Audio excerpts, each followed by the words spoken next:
MLS Aces episode 181. This is your host, Tom Sweezy. The boys are back. Last week, we covered our Western Conference preview for the 2021 season. If you guys didn't watch that or listen to it, however you take in this content, go and do that.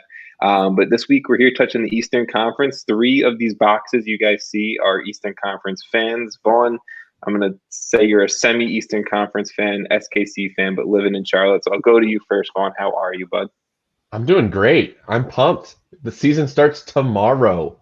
It's real. Yes. Well, I guess when people are listening to this, I guess it starts today. So Yeah, exactly. If you're watching, this is exciting. Yeah, I'm pumped. Jason, yes, pointing south. How are you? Nice. I got that call back. Yeah, that was a reference between you and me right there. I'm doing pretty well. Yeah, like Vaughn said, we're starting tomorrow. Can't be more excited than that, right? I mean, it's been a pretty good week so far, even though the season technically hasn't started yet. But Sam, I'll go to you last but not least. How are you, bud? Fantastic. Ready to talk some MLS just in time for the new season. Who's sad right now? No one should be sad. MLS is back. We've been waiting a long time, and it's back. If you're watching live, it's back tomorrow. If you're listening tomorrow, it's back today. It feels like it's back tomorrow because I'm just not going to go to bed, so it's fine. Yeah, that's it. Major League Soccer, all 5 teams in CCL are making it onto the next round. So that's an unbelievable accomplishment in its own. We saw TFC pull off the upset over Club Leon, and MLS, we're doing it this year, boys. CCL, I'm all in this year on it. So what is that? 5 of the last 8 teams, right? Yep. Yeah. Yep. So quick math. Unfortunate. Thank you, Jason.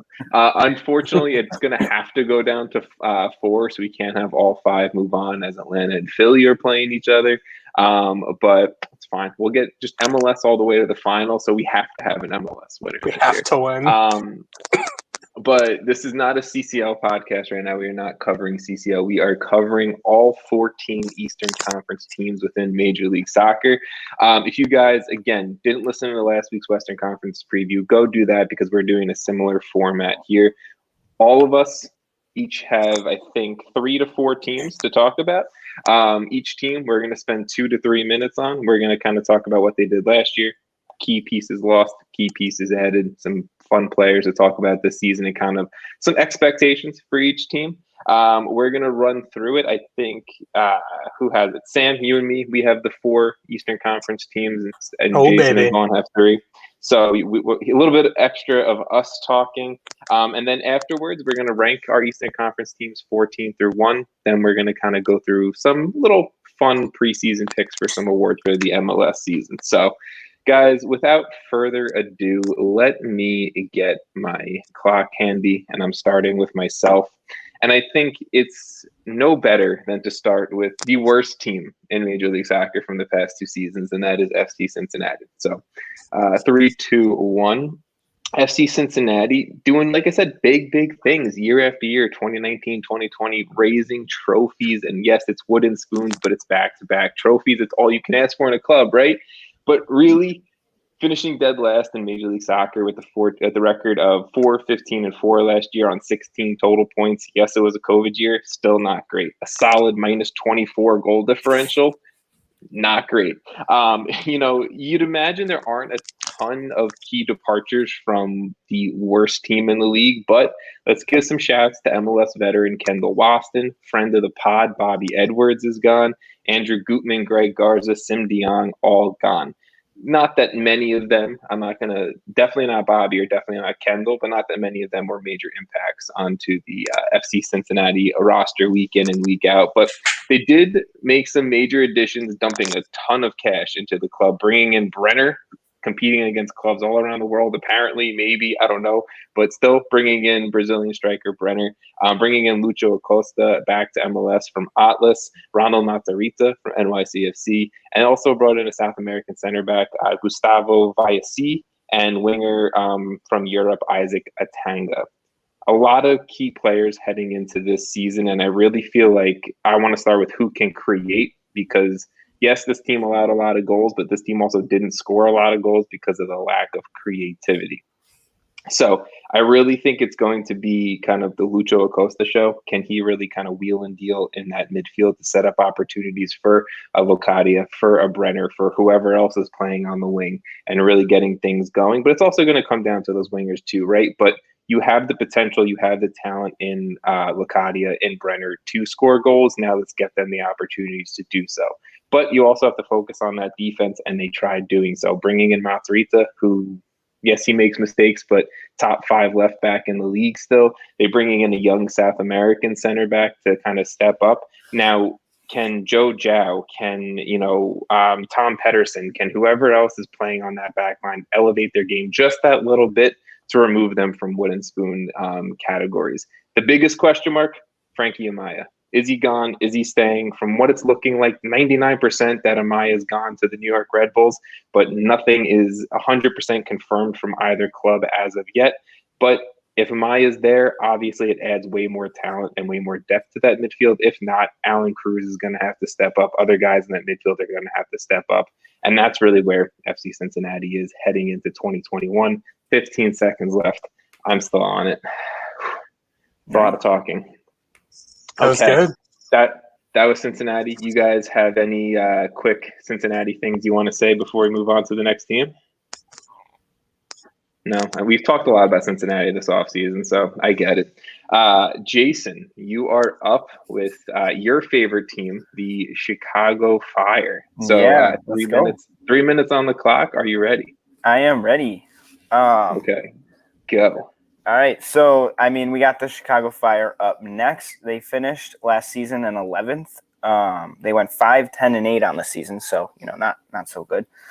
23 points, -6 goal differential. This will be the second season with Rafael Wicki as their head coach. One of the things about the Fire that's they brought in a lot of pieces and moved last season, and I think that actually affected them quite a bit.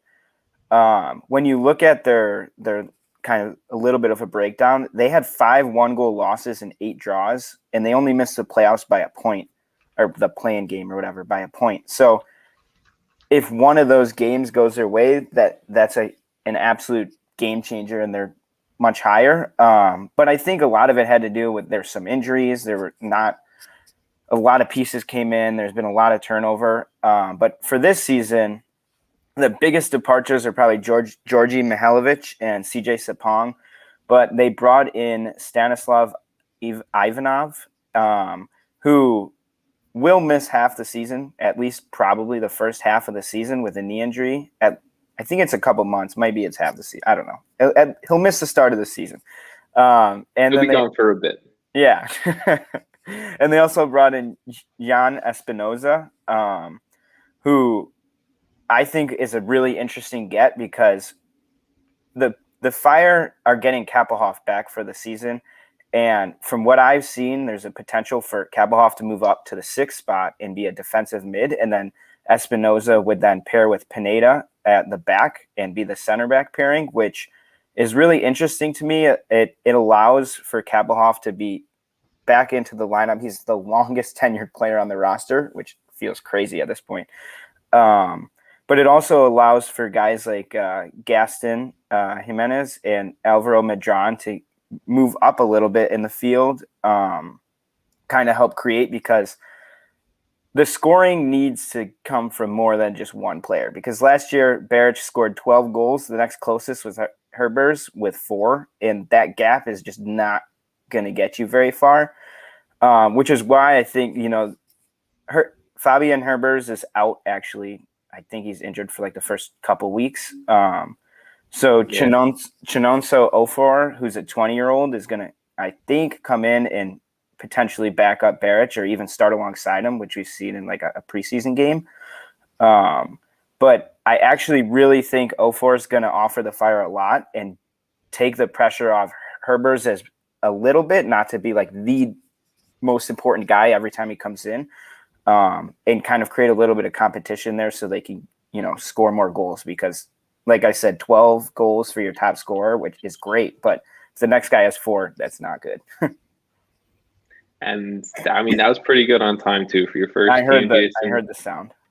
Yeah, I got to raise it a little bit, but pretty good on time there. I think you pretty much covered it. A lot of new faces, a lot of young faces. Fire definitely went super young this offseason. They have 13 but players under 23. I think they have the biggest roster turnover with like new faces coming into the roster in 2021, and I think in 2020 they had the same Sounds exact good to thing. me. So. Yeah, maybe. I don't know. We'll see. See. I know they finished a point out last year. Maybe they'll finish a point out of the playoffs this year.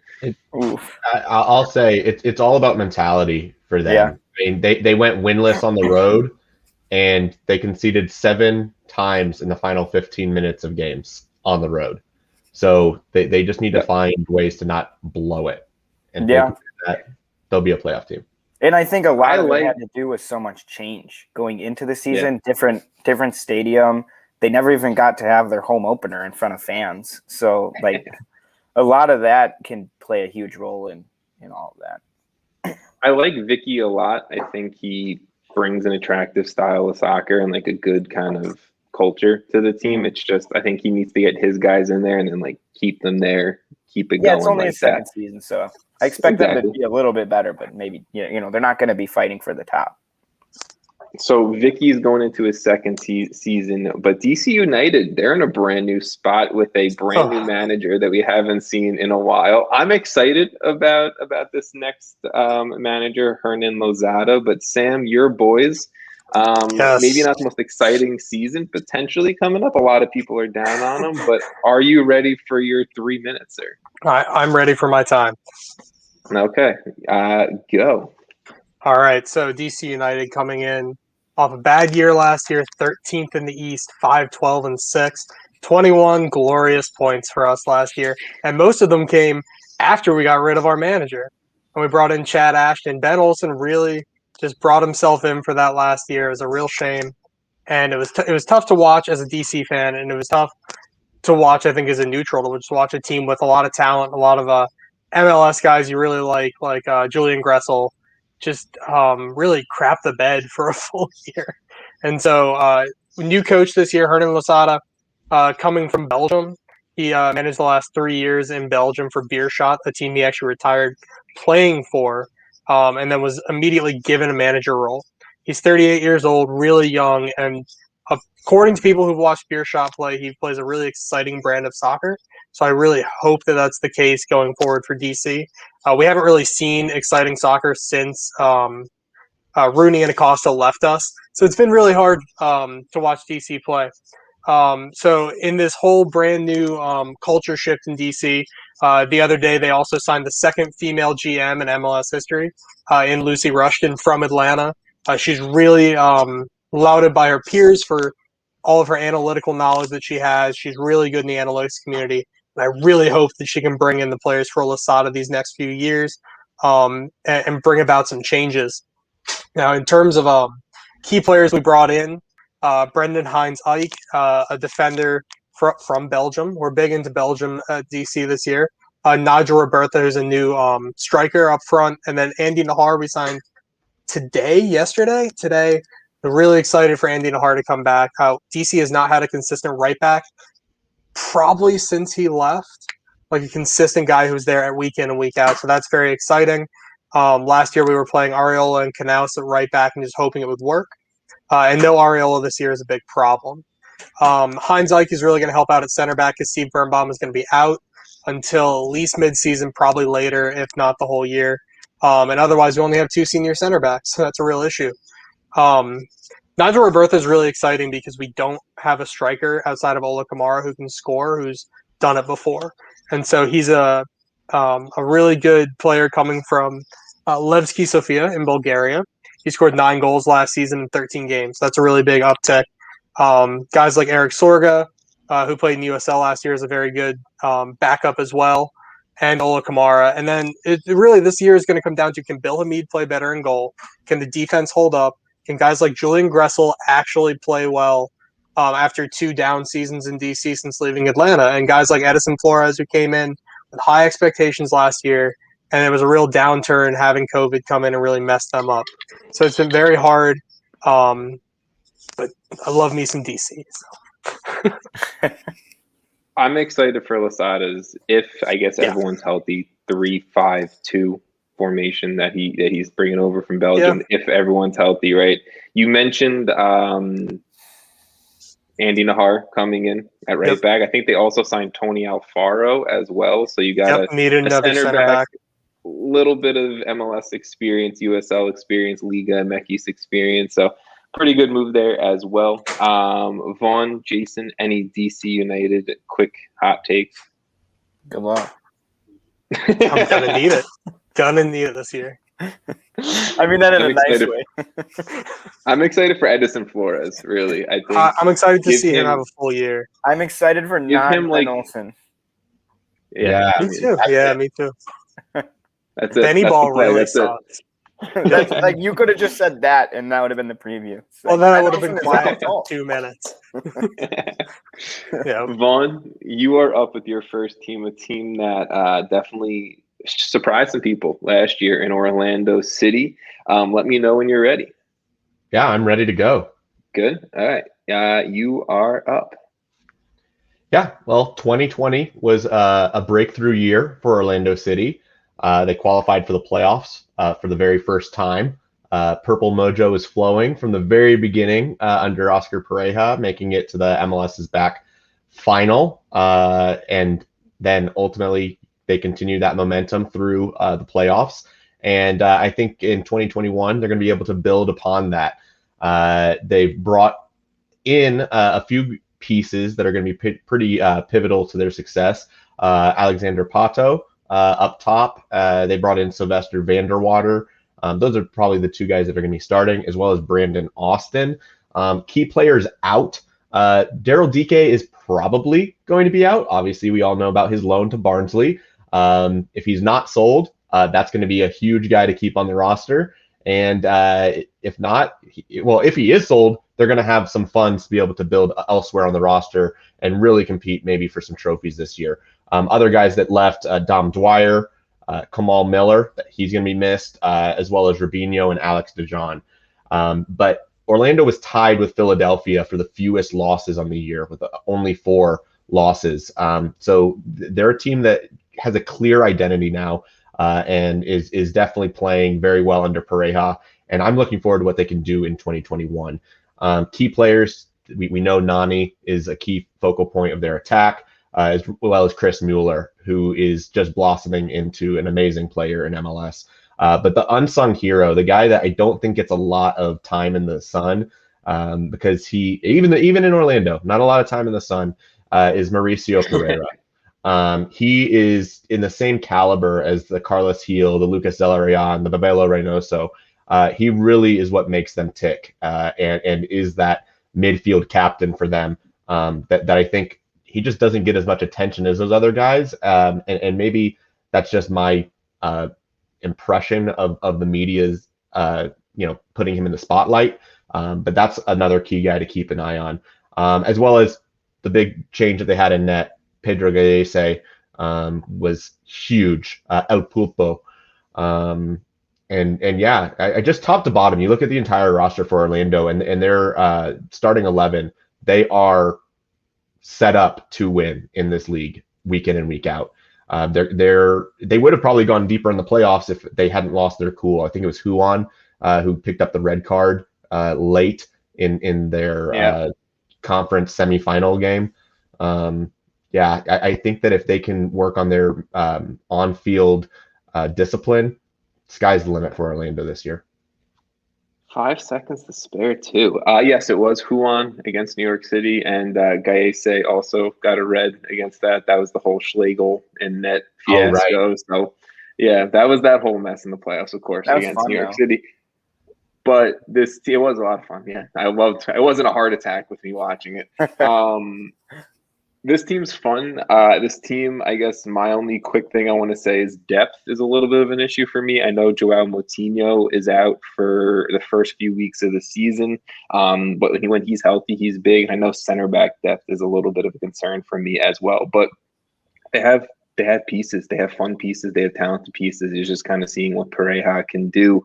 Maybe some academy dudes. Pareja likes his academy guys. Sam, Jason, any Orlando City takes before I roll into their rivals down south? They're low key going to be really good this year, or maybe high key the way Vaughn puts it. How many goals do you guys think Pato will score? Like over under, like 12? I like this. Give me a number, and I'll say over under 12. 13 and a half. There you Under. go. That's the good number. Under. Yeah, I think under. If you told me 13 and a half is a lot of goals though. Like for a guy who's not guaranteed 7? You think he's going to score 7 goals? I don't think he necessarily is the number last time he scored striker. A goal 2 years ago. Well, this is the thing about their team, right? Like it can be a by committee sort of thing, right? Like DK did not score 14 goals for him, right? True. Like this was Tesho Akindele is out there scoring goals. Benji Michel, Nani, Mueller. Chris Mueller. Just put yourself in the right position, you're going to get a goal though. Right, and that's the thing. I don't think that teams can really key in on much. As long as Pereira is healthy and is able to, really spray the ball from center midfield, that's why they're so dangerous, is because it's not one guy. They can't just hone in on Nani and shut him down because there's going to be other weapons out there. They have depth, at least in the attack. I agree on the back line. They maybe don't have it. But they have weapons and can be dynamic. It's good. This team, in my opinion, is going to go as far as Nani can take them. He is the best player on the field. I agree. Pereira is the kind of the engine that keeps it all going. He takes a lot of attention off everyone else, and he can also create. But if you can kind of get what he brings you like the first half of the season and transition that into a second half playoff run, then this team is very, very good. But Nani always falls off towards the end of the season. And that's, I think, the biggest thing that kind of hurts them, is because when Nani isn't playing well and Pereira is being taken out of the scenario by a D mid, by a center back, whatever, then it's now reliant upon very few other guys to kind of get the job done. And if Cash Mueller isn't doing it, then is Alexander Pato going to be the guy? Plus, they also brought in a striker from Watford last year in Ayas. So maybe he is a striker too. I don't know. We'll see. There's a lot of different options, I think, up front for this team and not a lot of options in the back line. But Orlando's an interesting one. Orlando's definitely an interesting one. Let's dive into their rivals in Atlanta United down south. I will get things going now with it. We've already seen this team move past Alajuelense and CCL this year, so we've already seen some wins. We've seen 2 wins from this team. But last year, this was a down year for Atlanta United under Frank de Boer. The team finished 12th in the East with a record of 6-13-4 on 22 total points. But Atlanta made some major changes to get back to that top of the East, to the Atlanta United that they want to say, they are and they represent the league with. First of all, getting rid of Frank de Boer, major move. Bringing in Gabriel Heinze is a major step towards, I think, a culture change that they're trying to achieve at Atlanta United, maybe going Tata Martino-esque. The club also, they lost legends in Jeff Laurentowicz, Franco Escobar, and Eric Rometti. They're all gone. But Heinze is bringing in his guys. He brought in Alan Franco. He brought in Santiago Sosa, Ronald Hernandez, Lisandro Lopez, and a few others. But a lot of talented South Americans coming to Atlanta. But I think the major key addition, the major key piece coming into 2021 is a guy who was on the roster last year, just didn't play, in Josef Martinez. The king is back in Major League Soccer, and Orlando City, that team we just talked about, Daddy's home, and Daddy's here to score a shit ton of goals against you. Josef Martinez will carry this team. Josef Martinez is the arguably second most exciting player in this league, and I just love the personality on him as well. So if you want a guy to watch week in and week out, Josef Martinez is that guy. I think he's ready to score like 30 goals, and I'm here for it. But this team, to me, is also really going to kind of depend on what they can get from Ezequiel Barco. Like, when you're looking at this team, Almiron's gone, Gressel's gone, Tito Villalba's gone. This is Barco's midfield to kind of control and conduct, and he needs to do that much better than what we've seen in years past. We've already seen it a little bit in CCL. He's produced so far through 2 games, arguably probably been their best player, maybe just straight up stats wise, but still has looked good. This team also needs kind of a bounce back performance from Miles Robinson. We saw in 2019, Miles Robinson was, best 11 defender of, a year type quality player. Now, 2020 was a down year. 2021, he needs to step up. He has a new center back next to him in Alan Franco, who has a lot of talent and everyone's excited about. D mid sitting in front of him in Santiago Sosa. This team is very, very talented, and this team is going to be super exciting. It's just kind of being the key pieces around this 11, a Jurgen Damm, a Brooks Lennon, and Emerson Hyman. What are they going to bring to elevate this team from middle of the pack in the East to top dogs in the East, competing with the Crew, competing with, Philadelphia and the rest of the big teams we've seen in the Eastern Conference the past few years. So that's kind of my take on Atlanta United heading into 2021. Boom.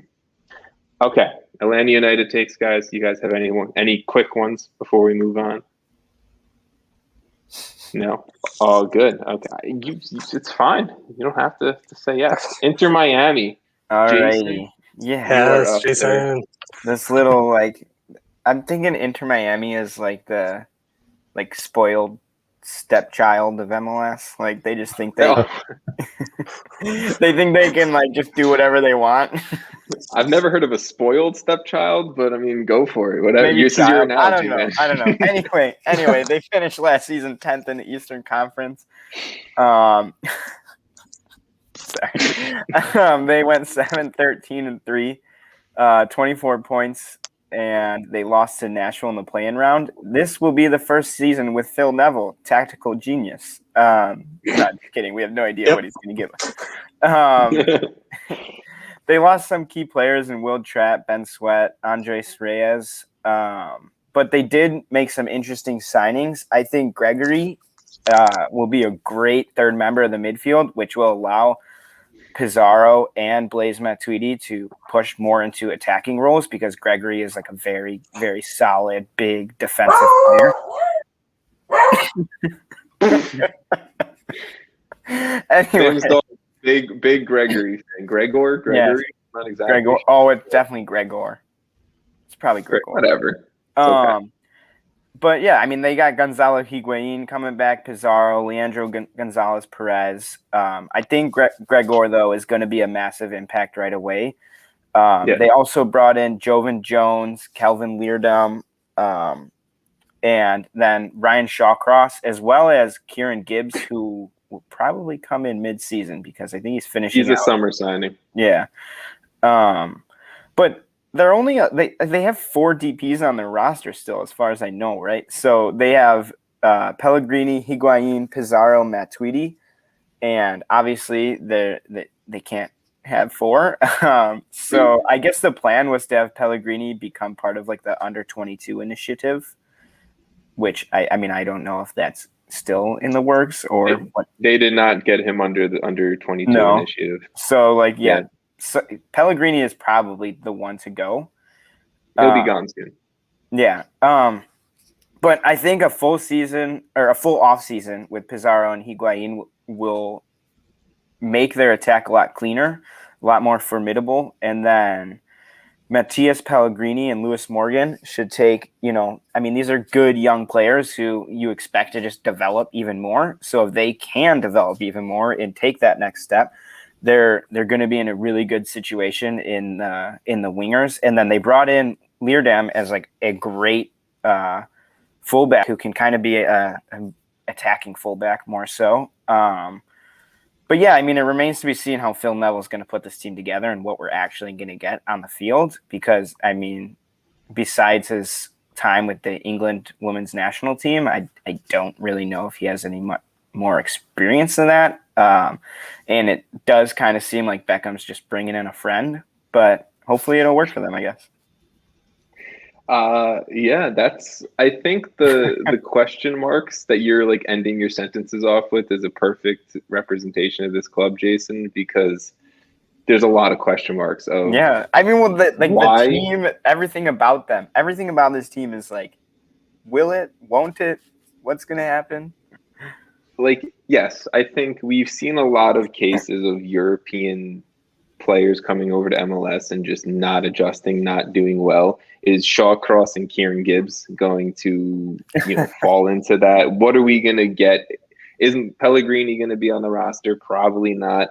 What are we going to get from a Tweedy, a Pizarro, an Higuain? It's a lot, and Phil Neville obviously being a large question mark in himself. Vaughn, Sam, do you have any Inter Miami takes, I guess? Yeah, apparently my No? dogs don't like Inter Miami. No, they just are huge Gregor. Sorry about that. Fans. Yeah, really Atlanta fans, not. It's crazy. I mean, I think I got on my soapbox the other episode about Inter Miami. I think they could be really, really good, or they could just have the wheels fall off. Yeah, I don't like them. I like the construction of the roster heading into the year. I think they have higher level players than a lot of other teams. And I think the real coup of the offseason was Chris Henderson. I think them bringing Chris Henderson from Seattle is absolutely the biggest thing that could have happened for them this offseason. Don't disagree. I think a guy like Higuain is either going to score like 18 goals or he's going to score like 3. And it's like Miami could either just go so perfect in it's my ceilings and my floors from last week. They're either top or they're one bottom. or really up here. We're really down there. That's Miami in my brain. It's either going to go perfect or it's just going to fall short again. Sam, let's go with, I guess, technically a new team, a new rebrand. Yeah, brand new. CF Montreal. No, they're massive in Canada. Club de Foot. Club de Foot de Montreal de Soccer de. Am I on? Oh, okay. Go. That counted as minutes, funny. man. It's really awkward. All right. So last year, Club Foot de Montreal, when they were known as the Montreal Impact, went 8-13-2, 26 points in the league. They lost to New England in the play-in round, which I actually forgot about because I didn't remember there was a play-in round, honestly. Oh, yes, because DC missed out on it. That's why I remember. So, classic. Yeah. New coach Thierry Henry left for personal reasons, which if you listen to our podcast with the Cooligans, means he's going to go to France now and coach out there. So there's that. New manager in Wilfred Nancy. I think when we talked about him, I think we're all pretty high up on him, excited to see him get a chance. It's his first head coaching job, long-time assistant coach in MLS. So a lot of question marks coming in on what style is he going to play, what formation is he going to do. I couldn't find any formations from preseason. Everyone, from what I can tell, just has locked down preseason friendlies, so I have no idea what they're doing so far. In terms of the outs, they lost Maxi Arudi. That was a big one. Evan Bush, who was with them since their NASL days. Evan Bush has really been there for a long time, including their run in CCL. So that I think that's a big locker room loss, not just and a big loss for the fans too, to lose a goalkeeper like that. It'd be like if I lost Bill Hamid. So they also lost Bojan. He's just gonna go fuck off to some other random country and play soccer mediocrely again. So that's fine. I think that Max Rudy actually is a bit of a loss to really. I don't think he ever really found his footing in Montreal, but really who did. So he left to go to Houston. That's a real shame. Let's see. I already talked shit about Bojan, so that's fine. I'm looking through my notes for that. They also they lost. Talk shit about Bojan. Oh yeah, I literally said journeyman career. God knows where he goes. Yuka Raitala, I think is a bit of a loss too. No, I don't have a lot to say about Montreal. They lost a lot of players. They gained back in the same way. They added Georgi Mihailovic, which was $800,000 and could go up to $1 million in TAM, GAM, whatever. And so he's going to be their new playmaker. And they're going to need one since Fiati left. I don't think that Montreal's really had a good playmaker, and so I really hope that Mihailovic can do that. He did fine in Olympic qualifying, and I hope he hits the ground running in Montreal. I mean, let's be honest, with a fee as big as his, going through MLS. Like that's a big deal, and he's going to have a lot of expectations from day one up there. They also brought in guys like Kamal Miller to fill in a left back for Raitala leaving. Brought Eric Hurtado. I made fun of Bojan too long. It's okay. Montreal. There's not Montreal. much to say. Montreal's really meh. It's just kind of they are what they are, and they're the same as last year. They're worse than meh. I think Montreal, when they brought in Thierry Henry, they wanted that to be the rebrand into a new legacy of this club. And Henry's gone not that long into his tenure, and now it's like, well, we got to start it over again. There are some fun, young, exciting pieces. Victor Wanyama is a guy who I think if he can play to his top potential, he'll be very good. But we've also seen him kind of just disappear from midfield, in my opinion. But let's go from a not too exciting team to an exciting team. Vaughn, you have the reigning Supporter Shield champions, so I will let you go now. Yeah, Philadelphia Union. They finished with a 14-4-5 record, good for 47 points, finishing first in the East and first in the league, winning the Supporter Shield, their first trophy that they initially had as a Captain America shield. They ultimately got bounced in the playoffs, lost in the round of 16 in a disappointing fashion game against New England, a 2-0 loss. But there is a clear identity for this club. What Jim Curtin has done, a guy that I had on the hot seat a long time ago because I didn't think he was doing a good job building. He's really turned things around. Jim Curtin, Ernst Tanner, they've done an incredible job with this roster. Key players in this offseason, they brought in Leon Flatch and Stuart Finley, who look like they maybe have minutes as starters at times throughout this year, as well as Greg Ranjit-Singh. But their big problem this offseason is the transfers of Mark McKenzie and Brendan Aronson, as we know, to Europe.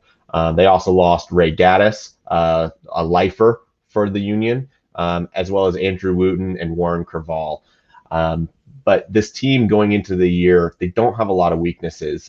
In terms of having to replace Mark McKenzie and Brendan Aronson, I think they're going to be okay because ultimately they have a solid center back pairing between Jack Elliott and Jacob Glesnes, who's coming back from injury, and Stuart Finley is going to provide depth behind both of them. I think that he's going to do very well. And then in midfield, Anthony Fontana is going to be leaned on in CCL. They've been putting Leon Flatch right out there. And so I think they're going to be able to manage that. But we saw in their CCL matchup against Saprissa, also Jamiro Montero. He is tearing it up. 2 goals and 2 assists in the second leg. They won emphatically against Saprissa. And it's coming from a lot of different places, right? You got Montero, you've got Bedoya, you've got El Brujo, Jose Martinez, who can boss central defense. Casper Shabilko, who's putting the ball in the back of the net. Sergio Santos is goal dangerous. It really is a by committee. And I think that this is a team that is going to still be in the mix for Supporter Shield. They hopefully can go a little bit further in the playoffs. That's their next goal, is to get to MLS Cup. But yeah, Philadelphia absolutely heading in the right direction and will be among the top tier teams in MLS in 2021. Definitely a good mix of veterans, youth, people in their prime, all of that. Jason, Sam, before I say something about Dupe Nation, you guys have anything you want to say? I didn't mention Kai Wagner. I should have said something about Kai Wagner. He's incredible. Kai Wagner getting his shit blown up in CCL. That was a obvious missed red card. Kai Wagner, and I wanted to mention Olivier Mbazzo. I'm not really sure how you pronounce his name, and I apologize, Olivier or Oliver. I don't know. I'm sorry, but the dude. I was worried about the loss of Ray Gaddis on the field. Not that Ray Gaddis was this superstar right back, but we talked about it when he retired. You knew what you get with Ray Gaddis, right? Like, you get consistent, solid defensive work. A dude who will get up and down the field a little bit, and he was there for over 200-300 games for this club. Like, ridiculous. He's looked very good. Mbazo has looked very good in CCL. He was getting up. He was putting some balls into the box. I even think he had an assist in between one of the two legs against Saprissa. I think he might be a nice little shining piece and maybe another potential future sale for a Union side. And I didn't even talk about Blake, Andre Blake. He's like potentially goalkeeper of the year. Like that's what this is so crazy about this roster. Like they are just every single position. They are so talented. I mean, they've got guys that are either best 11 or fringe best 11. Like really, really talented squad. And Ilsinho still on the roster, man. Come on. Like that's just it. Super sub. Bring him in the 89th minute. He'll score, he'll walk out, and that's it. That's what Ilsinho does. I guess going from one super talented deep team to another, I'll start with the New England Revolution. Last season, the Revs took an 8th place finish, but they had a crazy ass magical run at the end of that season. You know, yes, they cropped in Matt Turner's face, and yes, they eventually lost to the Columbus Crew in the Eastern Conference Finals, but this team had some damn magic around it, and you can't help but think all centered around, you know, Brooklyn Bruce Arena. Like I think the guy just knows how to win in Major League Soccer. He knows how to construct a roster, and he knows how to pull out some dubs. But you know, sometimes you gotta have some roster turnover. And here they lost a longtime Revolution member Diego Fagundes. Kellen Rowe is gone. Wilfred Zahibo gone. Alex Butner and Antonio De La Mea all gone.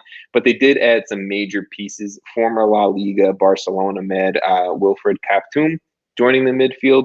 You have an Icelandic international winger, and I got stuck with saying this dude's name again. Arnor Traustin is joining the squad. A young left back from South America, Christian Mafla, and then you got some MLS vets in AJ De La Garza, Emma Boateng, all joining the team. So kind of what are some key pieces for 2021 on the defensive side of thing? I think, you know, people are calling him the best goalkeeper in MLS history, and Matt Turner, just numbers wise, will he be there in net for a full season, or kind of will, you know, U.S. men's national team duty take him away for a large chunk? Probably the latter. Can we get, you know, this sweet pairing of Henry Kessler and Andrew Farrell? Is Kessler going to have maybe a Miles Robinson-esque fall off in year 2? I guess we'll have to wait and see. Then sitting in front of that, Matt Polster, we know what he brings to an MLS roster, but can Wilfred Kaptoum play well with him kind of next to him in maybe a double pivot, a 6-8, kind of whatever, you know, you want to call that there. And then it's really up in the attack. Can Adam Busca score goals? We know what Carlos Heel can do. The dude creates. The dude's magical. We saw what him being added to that roster does for this Revolution team. We know what Gustavo Bo can do. The guy scores goals. This new Icelandic winger, Traustin, you know, this guy likes to score goals too. This guy is not a creative type winger. He's a guy who's going to cut in. He's going to put a shot on net. Now, if Busca can be a DP that they signed and they expected last season, and, you know, I'll give him a weird COVID-like season, then this team can be Columbus Crew LAFC type levels, in my opinion. This team is very, very good head coaching, good starting 11 talent, good depth, young pieces, MLS veterans. They have it all. It's just, I think you need a solid DP star number 9, and Busca could potentially be that, but we need to see if he will be that in 2021. That is my kind of key. He is going to take this team, if anything, heading into the season. So that is my take on the Revs for 2021. Guys, any hot Revs takes before we dive into the next squad? No? I won't forget them in my picks this year. You shouldn't. Jason, let's dive to the other team in, I guess, the New York metro area, and the New York Red Bulls. Yeah, so the Red Bulls, another team that got eliminated to Columbus in the playoffs. Yeah, little Columbus taking names. But that was in the first round. They finished 6th in the East last season with 32 points. Key departures, Kaku is gone. He's kind of a little bit of a baby, but he provided a solid amount of production for them. So that was good for them.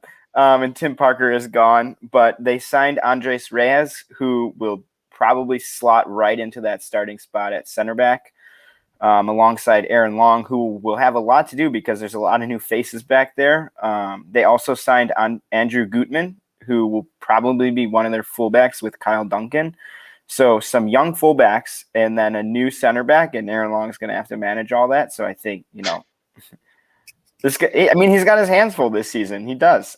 This is a pretty young team. When I was looking at it, I was like, oh, wow, it's young. They also signed Fabio, who is a striker and someone who will kind of offer them a different type of striker than what they're used to, I think, because he's a bigger guy. I think he's going to have more success with like crosses. But that'll be interesting to see how they do. But I mean, the guys who were like key pieces, obviously, like we mentioned earlier, Caden Clark, who's 17 years old, 17 or 18. He's going to have a lot. I think he's 17.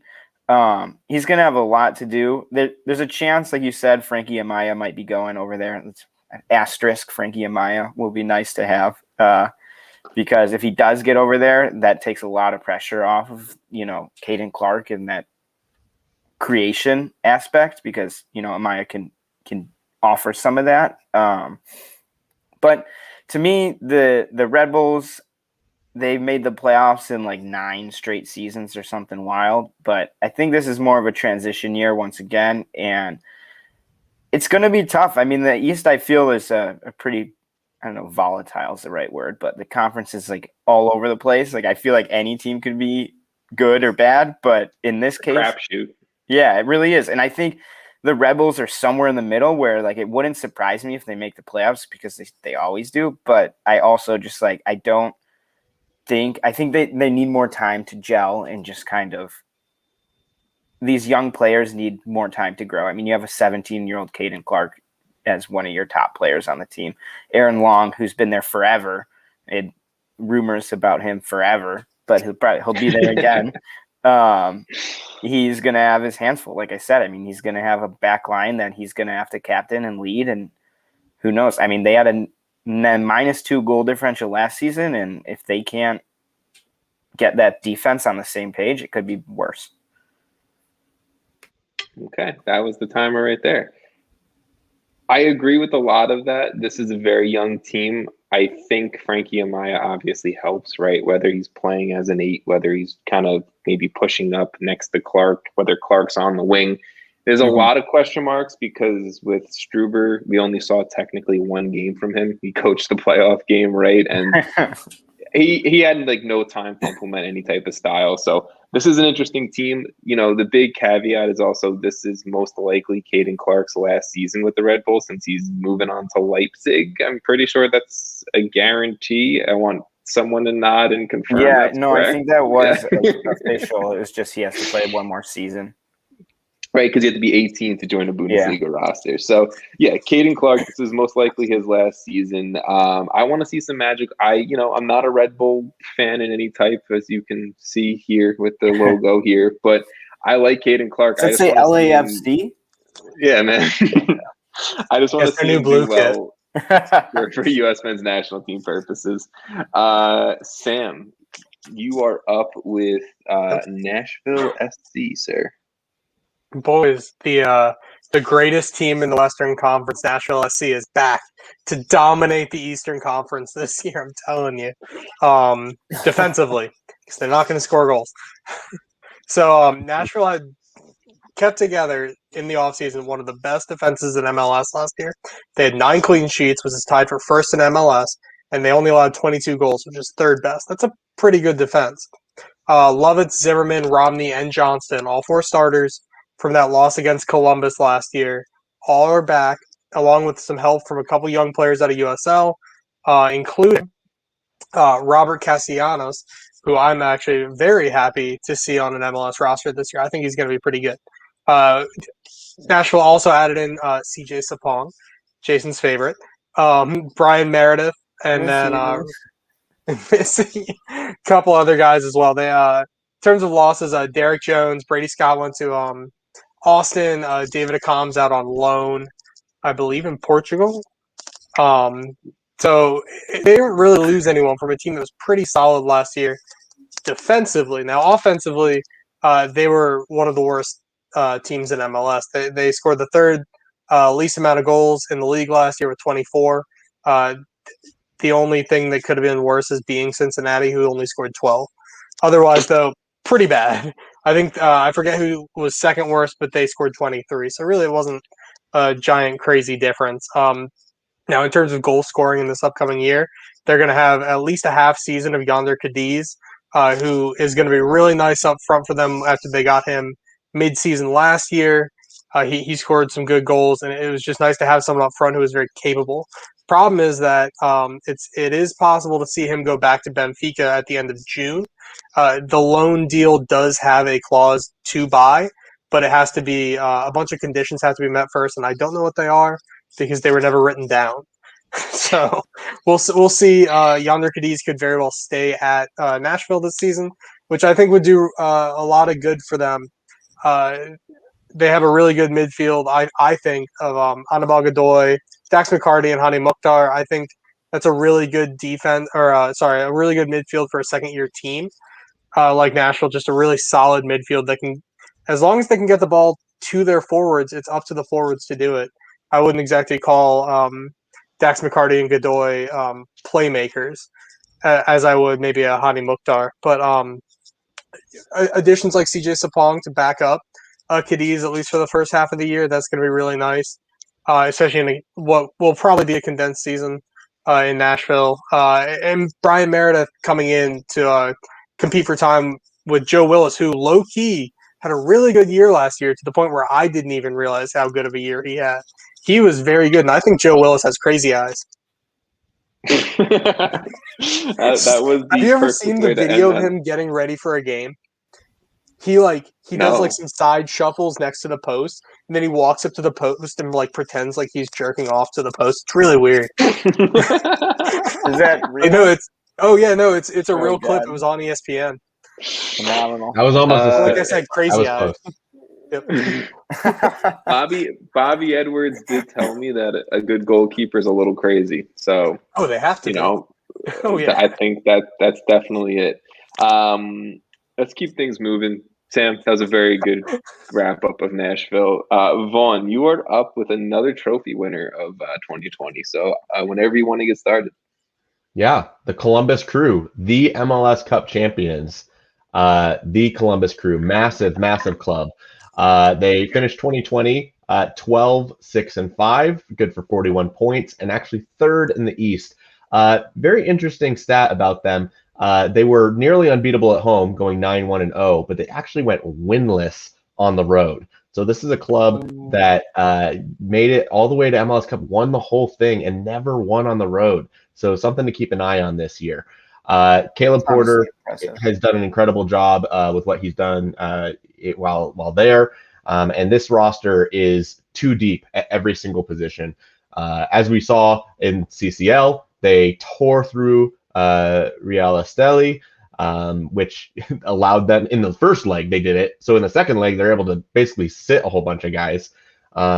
Now, unfortunately, I don't know if you guys even saw it. Aiden Morris looked like he went down with a pretty nasty injury. That's probably the first negative thing that's happened for Columbus in a while.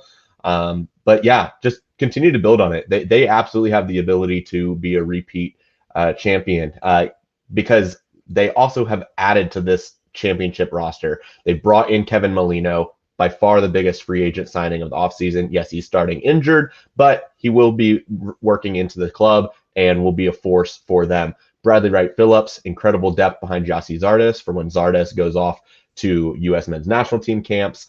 They also brought in Alexander Matan, Marlon Harrison, and Evan Bush. Depth pieces all over the place. And they haven't lost a lot. They lost Hector Jimenez, Andrew Tarbell, Emma Boateng, Yunus Mokhtar, and Chris Cadden. This team is built to win. I mentioned Molino and Zardes, but Lucas Zelarayan is an MVP candidate, a guy that is going to make this team tick from midfield. Pedro Santos took a big step forward. We all know what Darlington Nagbe brings to this club, but this is a team that won MLS Cup against Seattle Sounders without Pedro Santos and without Darlington Nagbe on the field. And a guy I haven't talked about yet, Jonathan Mensah, who is, I think, going to get Defensive Player of the Year. I'll go ahead and give my prediction for that, which I'm sure we're going to talk about later. But Jonathan Mensah, he is so talented year in and year out. Columbus has probably the best outside backs in Milton Valenzuela and Harrison Awful. I could just go on and on and on about this roster and this club and the direction they're going, which is why they're going to win Wooden Spoon, because Caleb Porter has yo-yos. That's it. Hey, I was just about to say, if the Crew don't win a trophy this year, then it's a failed season. A Wooden Spoon technically is a trophy. I mean, but seriously, this team's just good. And I just want to, that's it. Shout out to Derek Etienne Jr. too, friend of the pod, because I love Derek. But yeah, it's just good team. Jason, Sam, any quick Crew takes? They're good.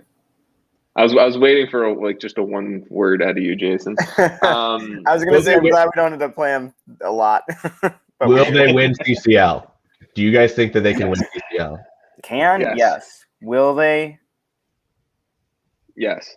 Yeah. I'm in, baby. I'm in. CCL. I think we could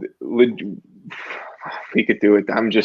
I'm all in CCL fever right now. 5 out of 5. The Crew just did it. Like we're watching. Like we got it. Crew got it. They have to face 2 more Liga MX East teams, potentially 3. Who cares? They got it. But no, seriously, I think every single year CCL gets a little bit more reachable, more attainable for an MLS team. And this, LAFC pushed last year. TFC pushed a few years ago. I think the Crew could legitimately do it. That's it. That's all I got. And if the Crew do it, they can take the rest of the season off, and that's honestly all you have to do to take a season off is win CCL and then win the Club World Cup. That's useless. Just knock out Madrid, baby. All right, cool. 2 more teams left in the East. I'm up with I keep pointing to the wrong side. I'm up NYCFC. Year 2 under, I should probably set the timer. Year 2 under Ronnie Dyla, who came out earlier this offseason saying this team needs way more talent to do anything. So that's a great way to start an offseason. But let's talk about last year really quick. They finished 5th in the East, lost to Orlando in that crazy series, that whole Schlegel PK goalie thing we talked about a little bit earlier. So they lost to Orlando in the first round of the playoffs. They finished 12-8-3 with a total of 39 points.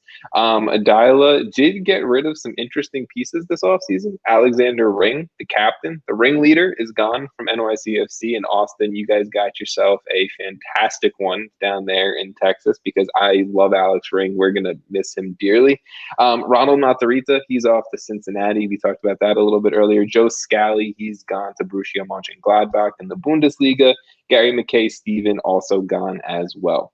We did add some pieces. It was a little bit late push to get some names into this roster, but we got them. We got Thiago from Brazil. Don't know much about him. Very, very young. Apparently, Dyla likes him a lot. Dyla has a lot of positive words to say to get him eventually into the starting 11, but he will be competing on the left wing with Andres Janssen, who we brought in. We also decided to sign 15 left backs. Malte Amundsen and Chris Gloucester are joining NYCFC this offseason. We also brought in former U.S. men's national team midfielder Alfredo Morales. So we're just bringing in some interesting places where we have a lot of talent already and not kind of upgrading other positions. This team's going to be interesting, right? Last season, we saw this team not perform well when Maxi Morales wasn't out there because Maxi was hurt, because Maxi's 35 years old. We'll see how far this team can go if Maxi's healthy. If not, it's going to be a lot of other players needing to step up. And same thing with injuries. Bear is going to be out for a while. Striker-wise, we only have Tati Castellanos right now. I don't know, I guess, who the other options are up top, but Maxi and Bear's health is going to be key for some type of late push later on in the season. James Sands, potentially we're playing a little bit of a 3-man back with Sands at center back. I've also seen a 4-3-3. So again, a lot of question marks. I don't mind Sands at center back with Kyans and Chanot. And then you kind of have, Thorensen and Tinnerholm pushing up the field. A lot of talent still. Tinnerholm was one of the best players in the league last year. Sean Johnson's the top goalkeeper. Kyans and Chanot, internationals, and they are probably arguably the best center back pairing still in the league. And Keaton Parks is still a stud in that midfield. I like a lot of these pieces, but it's just who is going to finish, who is going to create, that really concerns me if Maxey is out for consecutive games, if Bear doesn't come back until just before the playoffs, if we make the playoffs. So not too confident, as you can tell, coming from an NYCFC fan, but I do like some of the pieces. Before we get to the final team, any NYCFC takes? I'll save it for prediction. Sam, got it. Sam, Ooh. TFC. Let's ominous. finish it up with the Canadian boys. Finishing off strong. Ready? 3, Yep. 2, 1, go. All right. So we got a new coach up in Toronto, and Chris Armas, coming off what I would call a very blah time in New Jersey. Red Bulls really were not ever very exciting under Chris Armas, and I think we can all agree it was a weird signing. You lose Greg Vanney, one of the best coaches in MLS probably, and you pick up just some guy. He was never. That's what I have to say. He's some guy, but we'll see how it goes. So far, I mean, they beat Lyon in CONCACAF Champions League, and that's a big deal. Like, that's taking down a Liga MX team, and so that's really good. But if your team's not built for that long run, it's going to be tough. On Chris Armas' side is that Greg Vanney built a freaking beast team, and he's very lucky that he just walked in to an easy down. I think all four of us could easily manage TFC and at least get mid-table. Because they are just built. In terms of ins and outs, all the mainstays are back. I'm sorry, my notes flipped on me. All the mainstays are back. By the way, 13-5-5 last year, 44 points. Lost to Nashville in the first round because that's awesome. Second in the Eastern Conference. In terms of key ins, one guy, Matt DeRosa. In terms of outs, Lawrence Simon, Eric Zavaleta, Pablo Piatti. Really not like the biggest losses they've ever had. I wouldn't be concerned about that if I were a TFC fan. They brought a lot of guys up from TFC2, which is great, but also not great because TFC2 literally didn't play a game last year because of COVID restrictions. So that's got a bunch of guys on their team now who missed an entire year of soccer. Last year, they were 5th best in key passes in the league, 2nd best in passing percentage, 1st in passes attempted and passes made. They have such a good midfield. Bradley, Osorio, Delgado, Pozuelo. That's the key is this midfield. As long as this midfield stays healthy, because they are aging a bit, this team's going to tick just fine.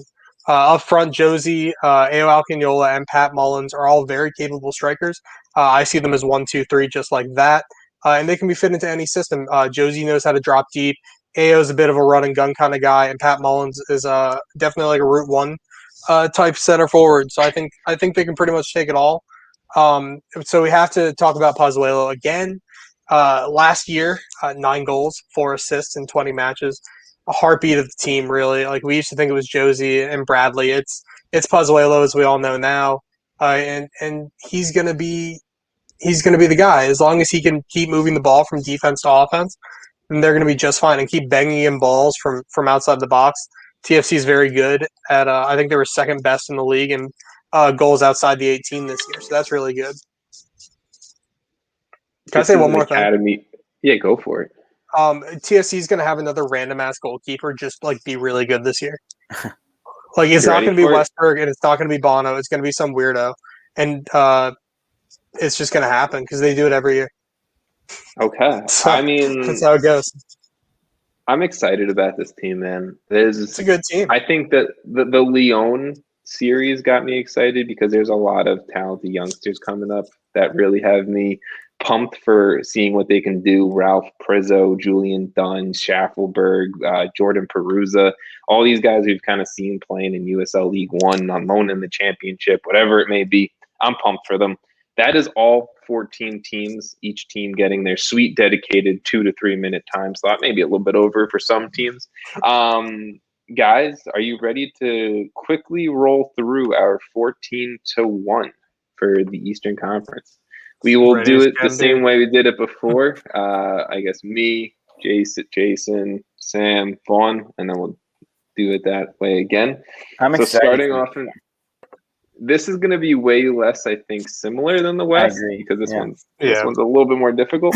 For me, starting off in 14th, I have Club de Foot in Montreal. No, so do I. Oh shit. Okay, Sam. I also have 14. CF Montreal. Vaughn. Yeah, we got it 4 in a row. That's Well, what we call a boys. back row lockout. So 2 things there. 1, we're all not high on Montreal, and 2, FC Cincinnati is not winning the wooden spoon because I have them 13th in the Eastern Conference. Jason? I have, sorry, Sam, DC United. That's fine, Jason. I also have DC United. Oh, okay, now I don't feel as bad. Yeah, no, we're not going to be good this year. I also have Cincinnati. Yes. Okay. I thank you for that. I'm not Cincinnati. They have all the ambition in the world, but it's not happening. In 12th, I have Inter Miami. I'm not liking Inter Miami's squad. Jason? I have Cincinnati. Okay. Sam? I have Cincinnati. Let's go, Sam. Yeah, Wow, Jason. you guys are cute. You guys are really For the cute. boys, Vaughn? you know. We planned this. I was like, hey, do you want a match today? Vaughn? I've got DC United. Sorry. Okay. Hey, that's a better spot than I put them in. Why would I be sad? 11. Yeah, they suck. We all I know. have I have the highest Rooney. DC United spot, 11th. Jason? Tom. Is this 11? 11, yeah. 11. I have Inter Miami. There we go. Okay, Sam? I hate you, Jason. I also have Inter Miami.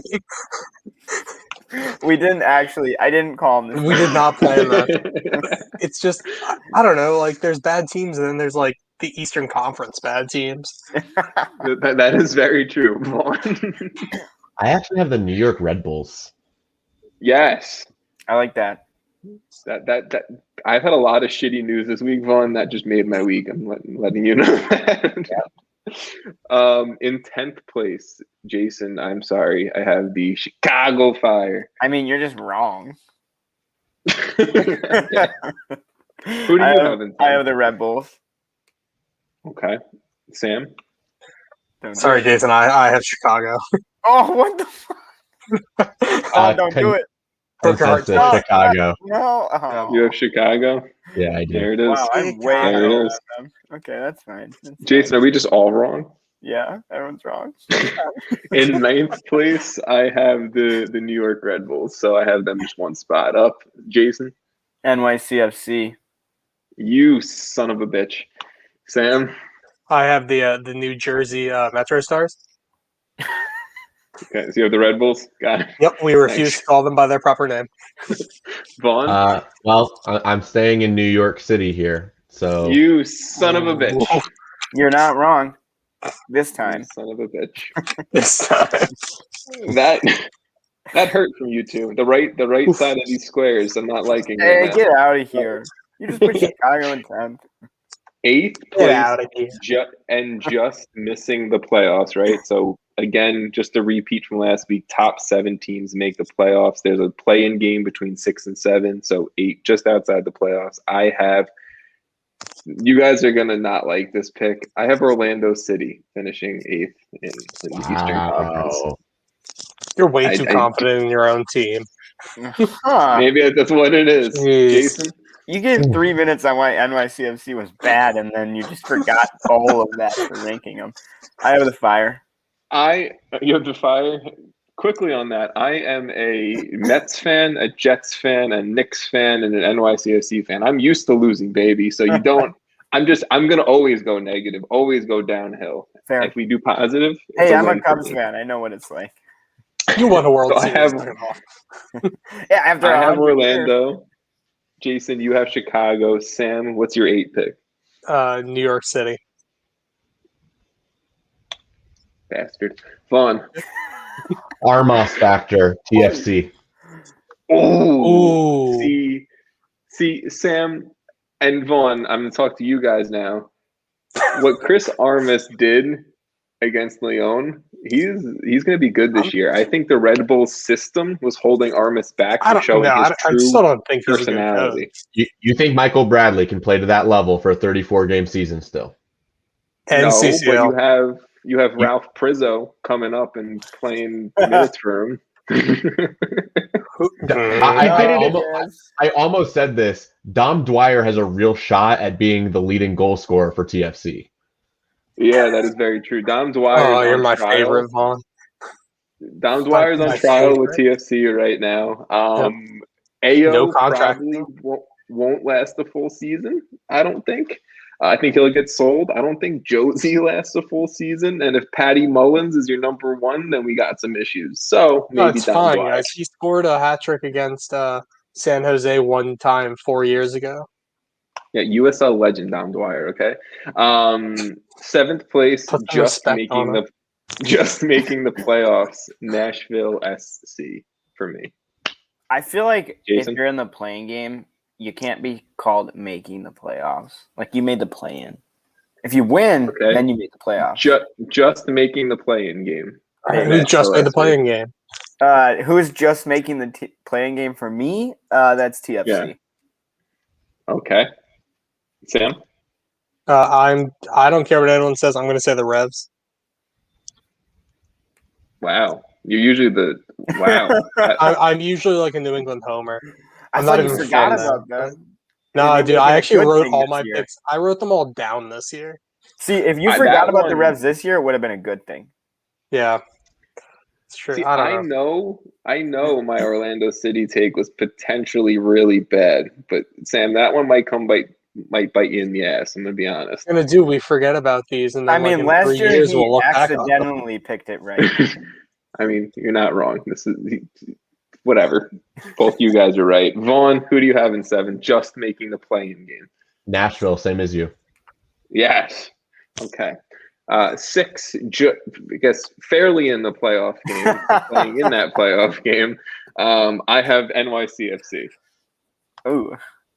Jason? Interesting take. I have Nashville. Okay. Sam? I have Nashville. So we all have Nashville in that playing game. Okay. Vaughn? Inter Miami. Wow, I knew it was coming. I forgot that you didn't put Miami. Oh. He said he was high on the team. I think they're going to be good. They're going to be good. I'm down on Orlando. Sam's down on New England. Vaughn, you're up on Miami. It's just what it is. So am I the Aces, baby? Fire making? Oh, never mind. In 5th, I have Toronto FC. Jason? There's 5. I have Orlando City.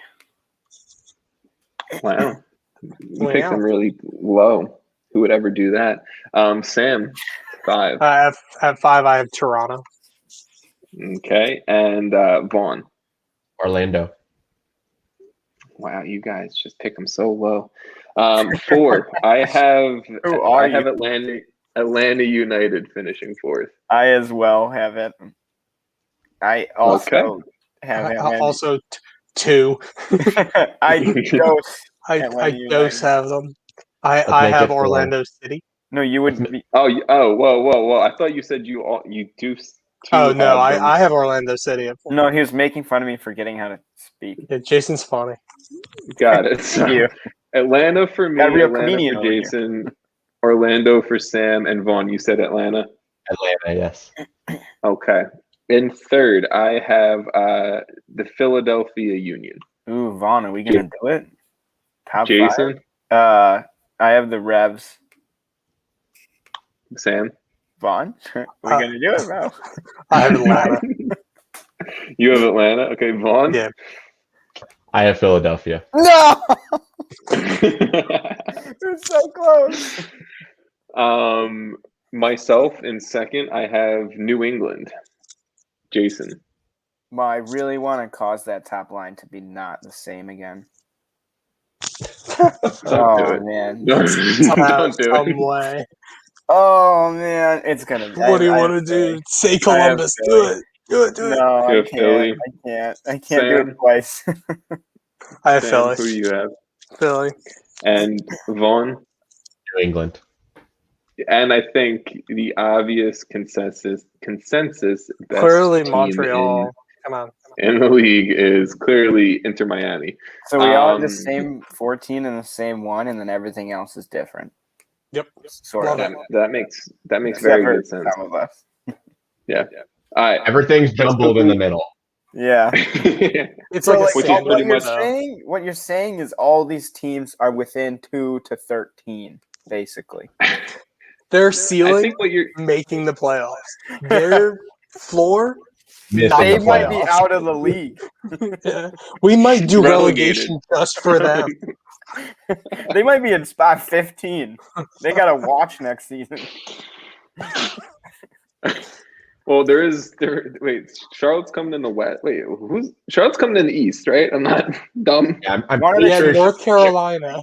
Chicago is probably going to get moved. Wait, what? Yeah. Is this real? I think it's I don't Chicago want or it. Nashville.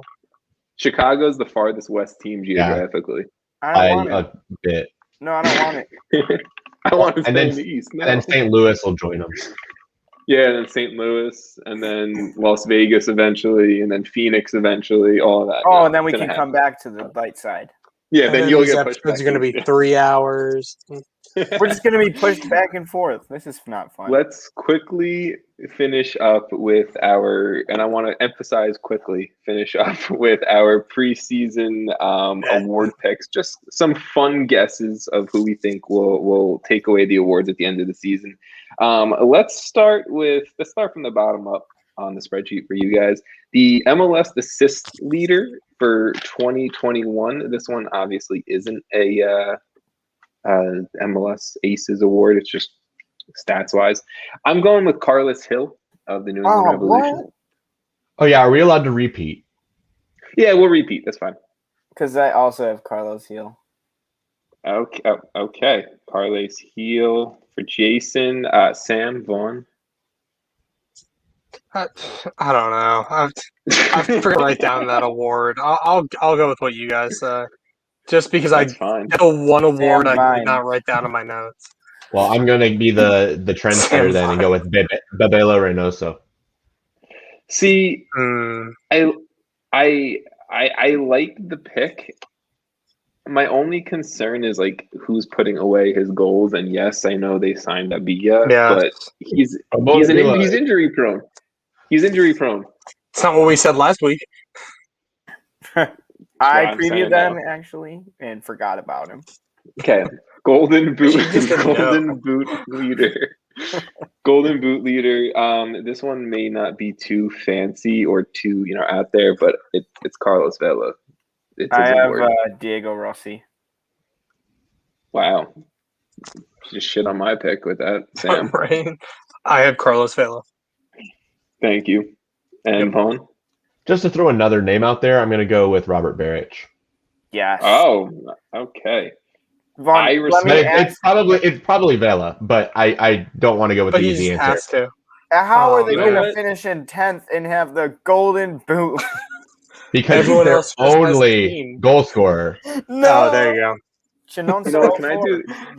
I'm gonna do this, I Sam. need Since to see you Jason picked Paul back Vela, in my life. I'm going Josef Martinez just because you picked Vela. I'll be a little different. I'm Fair. okay with Okay, that. we'll be different today. I got you. This one, I think there's 3 front runners for this award when I was kind of thinking about it, but the comeback player of the year, Carlos Vela. Josef Martinez. Josef Martinez. Okay, yeah. I think those are 2 of the 3 that I was talking about. I don't know.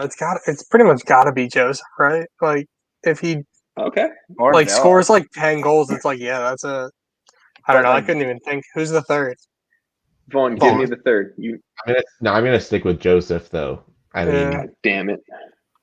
I was thinking Chicharito. I think if he scores 8 goals, you I have don't to wait. I consider just him. don't think he's gonna do well. Come on. I'm excited. No, well, I think the other one could be Hebert, honestly. I mean, he Mm. was on a tear before he had his tear. This isn't a Hebert jersey. oh this is man, that a was Sands good. jersey. That was I really missed the joke, good. Oh my God. but I heard it afterwards, Oh, and now Vaughn. I absolutely I don't like you, love Vaughn. puns. Vaughn's my favorite. They're just too funny. They're all my favorite. That's why we added them. I don't have favorites, guys. I don't have favorites. Coach of the year. I am going with Caleb Porter because they're going to win all the trophies. I got Bruce That's Arena. mainly. Yes. Brooklyn Bruce. Love him. Sam? So I was also going to say Caleb Porter, but to be different, I'm going to say Jim Curtin. Gio Savarese. Shut up, Timber Jason. Vaughn? I did say Caleb Porter on my podcast, but I'm going to say Bob Bradley. Big Bob. Respect it. It's spreading out your picks, so you can't be wrong. I completely respect that. Okay, I was going to say Vaughn Porter's actually multiple baskets.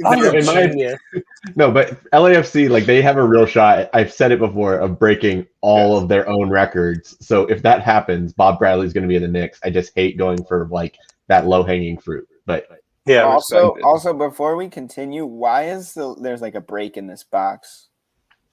Like by Josef Martinez. Yours are very like attention to detail, Jason, and you just gotta relax in life, man. It bothers me.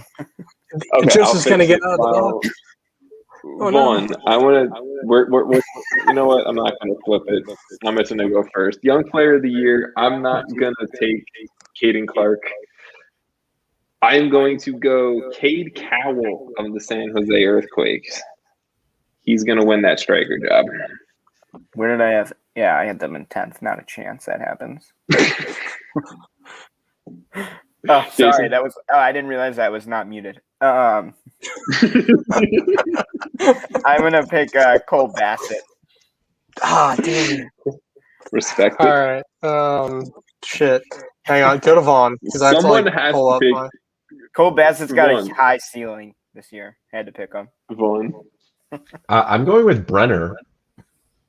Is Brenner young? I don't even know how old he is. Yeah, he's 20? 21. 21. That is eligible for this award. I mean, no one's gonna take Caden Clark. Sam, you want the? Fine, the I guess I'll low-hanging take fruit? Caden. Yeah, I guess I'll take the low-hanging fruit. He can't win the award on the wooden spoon contender. Poor Busio. I was thinking about taking Busio- Busio. I was between How old him. is Busio now? Isn't he like... He's 12. He's 50. I've like been talking about him 18. for like 6 years. I think Busio is literally 18. Holy Well, the exciting thing is you could talk for this award. He's 18, Technically, yeah, I wow. wrote it down. You can talk Busio, George Bello, Tanner Tessman, Sam Vines, Anthony Fontana, Paxton Pomacole. Aiden Morris, Tanner Paxton Pomacole. There's a lot. You know, there's so many young players in this league that I feel like could potentially come away with it. So, But didn't Rossi win it last year? Yeah, because he's 21. Don't worry about it. Okay, the MLS Aces Uncle Daddy Sam Goalkeeper of the Year. Sam, you're going first since this is named after you. Fantastic. Get ready for a heater, gentlemen. It's Dane St. Clair from Minnesota. I love that. My only concern with I have a guy no like concerns. Sinclair, international duty. My only concern. I think he'll still get enough game time. That's fine. I picked guys who weren't going to be away with international duty. I went. Yeah, I guess with, I forgot about the Gold Cup. with and Nations League and all of that. Yeah. Sean Johnson.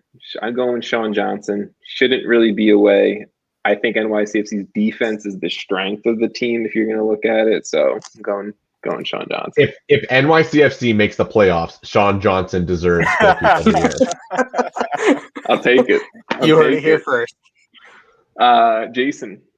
I have Matt Turner. Again, the international duty was the only reason why I didn't want to take him. But I don't need your excuses. I'm just saying. Vaughn. If they finish top of the conference, I'm going Eloy Room. Again, you I guys like were having all Eloy Room. CONCACAF internationals, and I They're just good. couldn't do it. That's why they're internationals. They're not going to be there for a month and a half of the season. But yeah, no, I can agree. I think if all of them obviously do well, they're going to be starters. You never know. The 2 awards left. The next one, the MLS Aces Darryl Grove Defender of the Year Award. Vaughn, since you gave yours a little bit ago, do you just want to repeat it for the pod? Jonathan Mensah. You got to respect it. He won it last year, right? So No, he was second. He lost to Zimmerman. Oh yes, you are correct. Zimmerman, Mensah, and McKenzie were the 3 front runners for that. Sam. Yeah, see, I want to grab Zimmerman because I really like him, but that's that low hanging fruit, I guess. Now we're all trying to pick outside the box, guys, and I don't know how I feel about this. I love it. I love it. I guess I'll say Eddie Segura. I would say that at all. I would say Aaron Long, but like Aaron Long might be gone this summer, and yeah, it's a U.S. international thing. I'll listen to you, Tom. So I'm going to go with Segura. Thanks, man. That award you're listening to me for. Yeah, Jason? I'm not going to listen to you for goalkeeper. Nice making that box a little bigger. I like that. I'm going to take Sam's favorite, Walker Zimmerman. Zimmerman. Back to back. Okay. Yup. I'm going with, this may be a risky pick. I'm going with the guy new to the league and Alan Franco at Atlanta.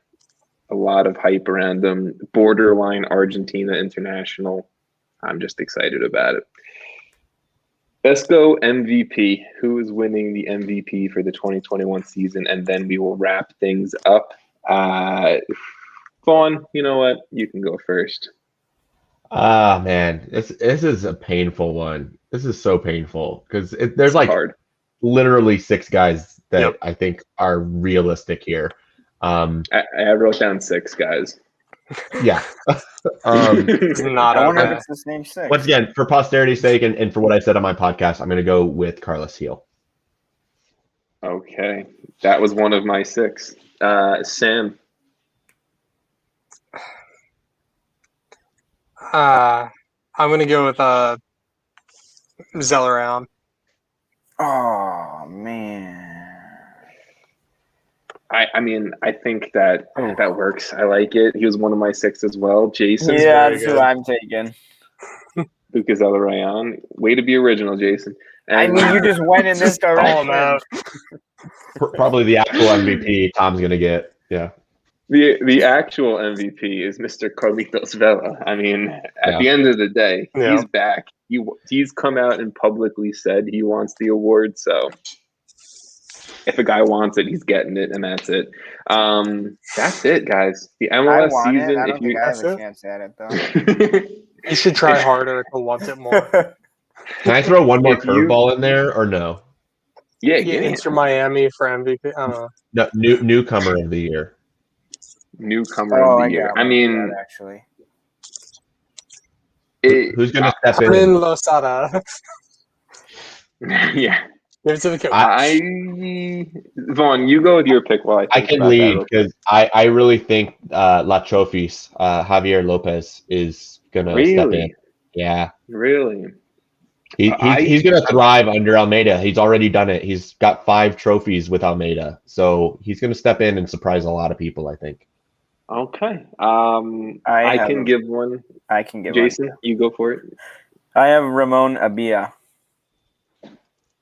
The striker you forgot about last episode. Very nice. Very nice. He got signed the day we did the podcast. What is the man to do? So awesome. Sam, do you want me to go or do you have it? Yeah, can you go? I'm almost there.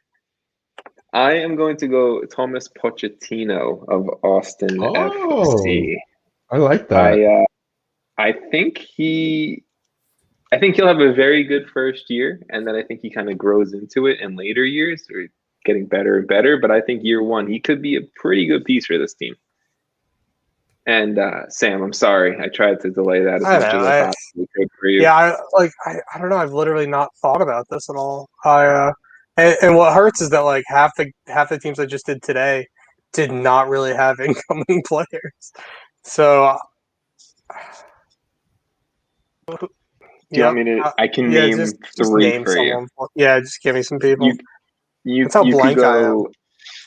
Alan Franco, I think my defensive player of the year pick you could go with. Not that a defender always wins it, but you could. You could go just straight up Brenner. just bring it in. See, that's what I was top. thinking. I was like, Brenner probably scored. Does Acosta count since he came back? Since he was at Atlas? I don't Sure. know. I mean, for us, he can count. I don't know about for the league. When watching Acosta from like 3 rows back, that dude sees the game different than anyone I've ever seen do it. And so I really think he's going to be a big thing for Cincinnati. They'll still let in a crap ton of goals, but I think he'll really be good. So I'll say Acosta. Okay. Guys, MLS season starts tomorrow if you're watching this live. If you're watching this on the 16th and listening to this on the 16th, if you're listening podcast-wise, then it's tonight. Like, get ready. MLS season's here. I'm excited to actually start talking about games. Like, I want to talk about real soccer and not just like what we think will happen. There's a lot of exciting things going on. I'm excited to have 4 of us talking about this all season long as well. Yeah, that's it. Western Conference preview was last week. Go check that out. Eastern Conference preview tonight. Guys, thank you for podcasting. Guys, thank you for listening. Let's have some fun and enjoy some MLS, guys. Peace. Hell yeah.